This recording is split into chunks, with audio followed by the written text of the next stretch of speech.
All right. Good morning, good afternoon, everyone. I'm here to speak about Nevada Copper and the Pumpkin Hollow Project. My name is Matt Gilley. I'm the president and CEO of Nevada Copper. It's a privilege to be here with you this morning. The normal comments on forward-looking statements. So, who's Nevada Copper? We're a mine developer focused on copper production, centered in western Nevada, aiming to be the next mid-tier copper producer. We're fully permitted and in construction of our underground project. That first concentrate will be produced from the underground in the fourth quarter of 2019.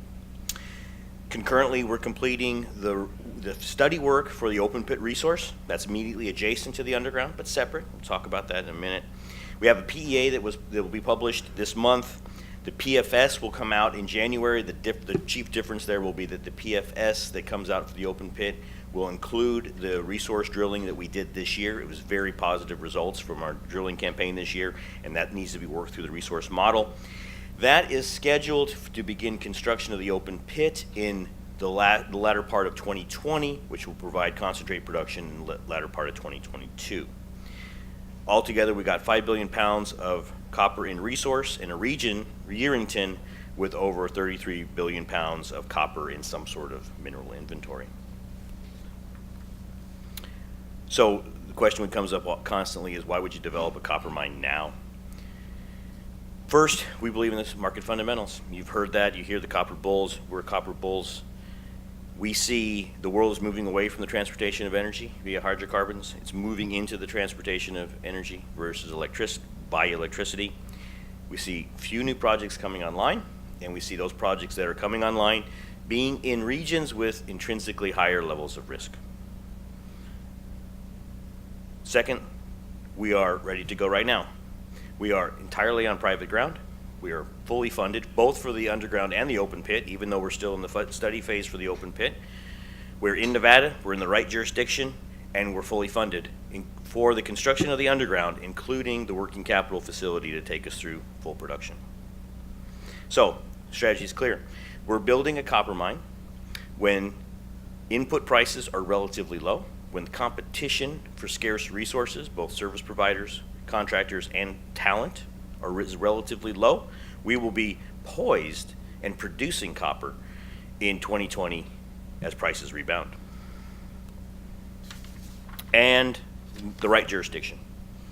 What's so great about Nevada? And this is coming from somebody who lives in Nevada. I've moved to Nevada. My family's moved to Nevada. Our headquarters are now in Reno, close to the operations. And I've lived in Nevada before, running the Cortez operations in central Nevada. It's a top 3 mining jurisdiction. It's come from the Fraser Institute. You all know that. Second is regard to logistics. I'm used to working in Mongolia, Tanzania, Argentina, logistically challenging environments. And we're 80 miles of paved highway from the Reno International Airport. Driving from Reno International Airport to the mine site, you're going to drive by the Tesla Gigafactory, the Walmart Distribution Center, the Switch cloud storage facility. It is just an easy place to do business from a logistics standpoint and ease of materials. And lastly, it's a skilled workforce. Reno is a mining town. Nevada is a mining state. It's relatively easy to bring online the talent we need to be successful.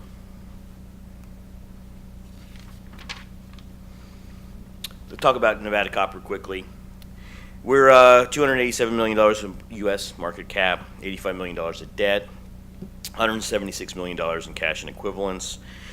We have 4 main shareholders. That's Powell Investment, Castle Lake, BlackRock, and Triple Flag. Red Flag and Triple Flag. Red Kite and Triple Flag. Those are our main 4 shareholders.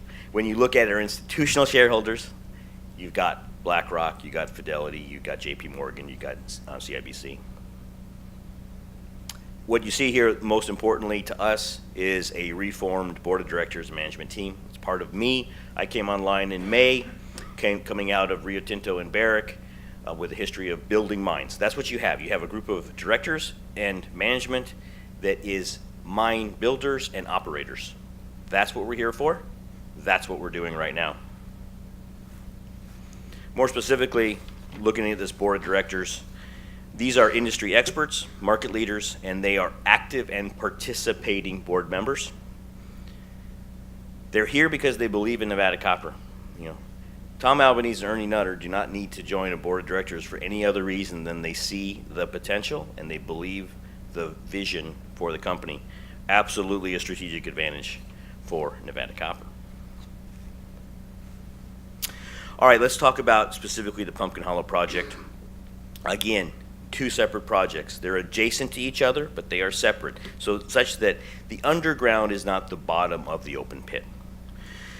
Underground, fully permitted, 23.9 million tons at 1.74% copper equivalent.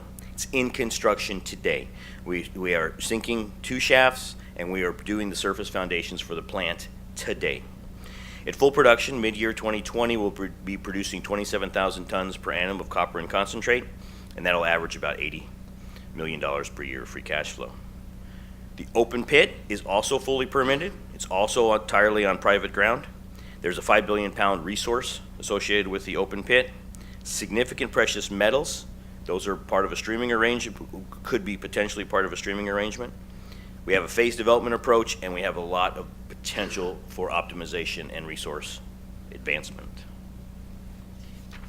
This just shows the timeline, and really the reason I show this is that we are, as mine operators and mine developers, we are establishing the culture of meeting our obligations, setting targets, and meeting our commitments. And that is the theme of the management team and the board of directors. And we are delivering to our commitments. The significant events that are coming up are going to be, we publish monthly construction updates in photo style on the webpage. As I mentioned before, the updated open pit PFS with the new resource model will be coming out in January of 2019. And the underground plant will be commissioned in Q4 of 2019. If we're really specific on the underground, quantitatively, NPV 5 of 301 million US, IRR 25%. Pre-production capex is $197 million. That doesn't include the sunk costs, but $197 million going forward since the reformation of the company. And we're going to average $80 million per year for cash flow. Qualitatively, in construction now, long life, and significant expansion potential. I'm going to show you that in the next slide. Speaking specifically to the construction, again, I just want to stress meeting our obligations, delivering on our commitments. Cementation is doing our underground construction, very typical, very high quality shaft sinkers, a group of people I really enjoy working with. We brought a new to us, Sedgman from Australia, as the plant contractor. That is an EPC contract, something extremely familiar to South African, to Africans and Australians. When you start coming to North America, relatively rare. This is a lump sum turnkey project. Extremely valuable to us. We absolutely see this as part of our risk mitigation, risk management program.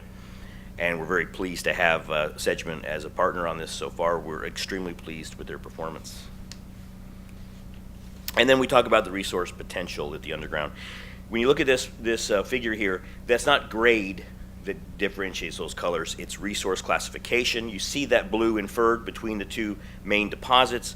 All that's telling you is that we know it's there. We've drilled holes into it from the surface. It's too deep to drill it to the next level of resource definition from the surface effectively and efficiently. We will be underground in 2020 in driving the development connection between the two deposits. We'll drill it from there at that time. But that just shows you there's over 600 million pounds of copper in that inferred resource that we'll be bringing up. So it just expresses that potential. The 13.5 year mine life for the underground doesn't include that yet. Moving right along, we have the open pit. Again, a very, very strong project. NPV 7.5%. It's almost $1 billion, 927 million, 19% IRR. At full production, that'll be producing 75,000 tons per annum of copper and concentrate. So adding those with the underground, you'll be approaching 100,000 tons a year of copper and con. I'm going to skip over this one, just let you know if you're interested in our drilling results, you can see them on our press releases. Very exciting campaign. multiple conversion of waste to ore within the pit boundary, as well as 3 drill holes outside the pit boundary that are all above 3%. So there's something very interesting going on that north boundary. Last, I'll talk about the region itself. Yerington, this has historically been a major copper producer. As I mentioned before, there's over 33 billion pounds of copper in some sort of resource classification or inventory in this region. We're only 5 billion pounds of that. We are the private land package. We are the first mover. We are the partner of choice. We absolutely see ourselves helping to participate in consolidating this region, bringing this region back into its former glories. The Anaconda pit was very significant at the time, the 60s and 70s. And this is the third pillar of our strategy, something we work on every day.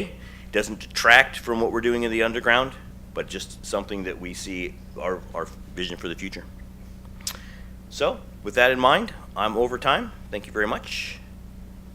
It's been a pleasure talking to you.